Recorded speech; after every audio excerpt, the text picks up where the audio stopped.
너는 조각목으로 상을 만들되 길이는 2규빗, 너비는 1규빗, 높이는 1규빗 반이 되게 하고 순금으로 싸고 주위에 금테를 두르고 그 주위에 손바닥 넓이만한 턱을 만들고 그 턱 주위에 금으로 테를 만들고 그것을 위하여 금고리 4셋을 만들어 그 4발이 4모퉁이에 달되 턱 곁에 붙이라. 이는 상을 맬 채를 꿰을 것이며 또 조각목으로 그 채를 만들고 금으로 싸라. 상을 이것으로 맬 것이니라. 너는 대접과 숟가락과 병과 붓는 잔을 만들 때 순금으로 만들며 상 위에 진설병을 두어 항상 내 앞에 있게 할지니라.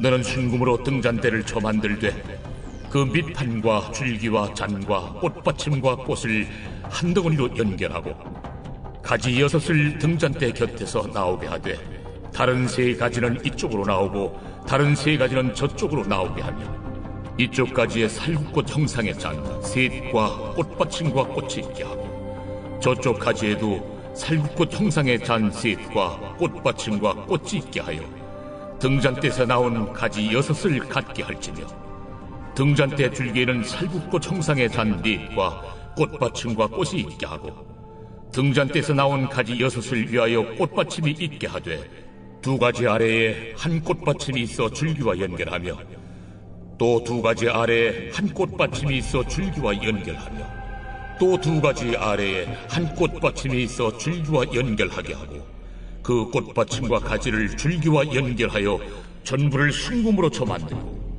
등잔 7을 만들어 그 위에 두어 앞을 비추게 하며 그 불집게와 불똥 그릇도 순금으로 만들지니 등잔대와 이 모든 기구를 순금 1달란트로 만들되 너는 삼가 이 산에서 내게 보인 양식대로 할지니라.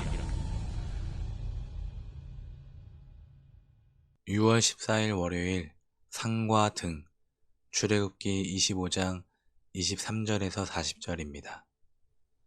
어제 하나님은 지성소 안에 있는 언약궤를 말씀하셨고 오늘은 성소 안에 있는 상과 등의 설계도를 말씀하십니다. 먼저 상입니다. 상은 조각목으로 만들고 순금으로 덮었습니다.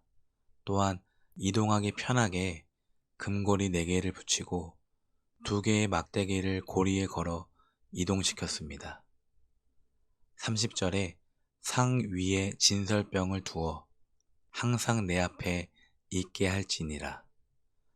상 위에는 진설병 12덩이를 6개씩 2줄로 올려놓았습니다. 여기서 진설병은 진설한 병, 즉 차려놓은 떡인데 매주 안식일마다 하나님께 바치는 거룩한 무교병입니다. 그렇다면 상은 무엇을 의미할까요? 생명의 떡이신 예수님을 상징합니다.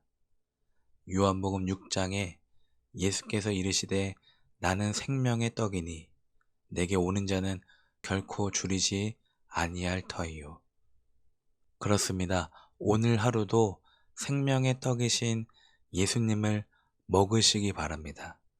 어떻게 먹습니까? 말씀으로.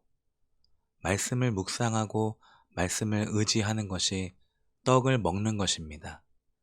하나님이 마련하신 말씀으로 테이블 위에서 다른 이들과 교제하시며 날마다 예수님의 떡을 먹고 살아가시길 축복합니다. 2번째는 등입니다. 등은 순금 1달란트로 만들었습니다.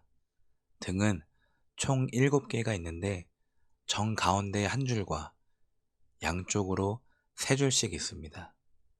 37절에 등잔 7을 만들어 그 위에 두어 앞을 비추게 하며 등 앞에는 상이 있습니다. 등과 상은 서로 마주보고 있습니다. 그렇다면 등은 무엇을 의미할까요? 등은 성소의 유일한 빛입니다. 즉 세상의 빛이신 예수님을 상징합니다. 요한복음 8장에 예수께서 이르시되 나는 세상의 빛이니 나를 따르는 자는 어둠에 다니지 아니하고 생명의 빛을 얻으리라. 그렇습니다. 오늘 하루도 세상의 빛이신 예수님을 비추시길 바랍니다. 어떻게 비춥니까? 복음으로. 복음을 전하고 복음을 의지하는 것이 빛을 비추는 것입니다. 하나님이 비춰주신 복음으로 세상의 빛과 소금이 되시고 날마다 예수님의 빛을 받아 살아가시길 축복합니다. 사랑하는 성도 여러분, 성막은 예수님의 몸을 상징합니다. 요한복음 2장에 예수께서 이르시되 너희가 이 성전을 헐라 내가 사흘 동안에 일으키리라.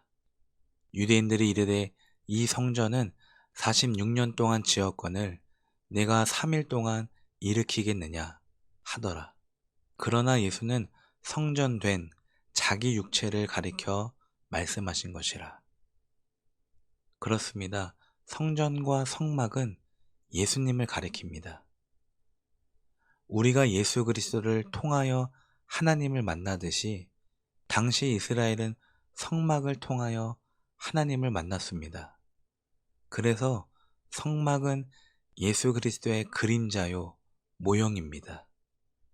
예수님의 관점으로 성막을 자세히 보면 성막은 예수님으로 가득 차 있습니다. 그러므로 우리는 성막을 통해 그리스도의 사명을 알 수 있고 그리스도의 몸인 교회도 성막을 통해 교회의 사명을 발견할 수 있으며 하나님의 성전인 우리도 성막을 통해 우리의 사명을 깨닫게 되는 것입니다. 마지막으로 성막의 목표는 하나님의 임재, 하나님과의 동행입니다.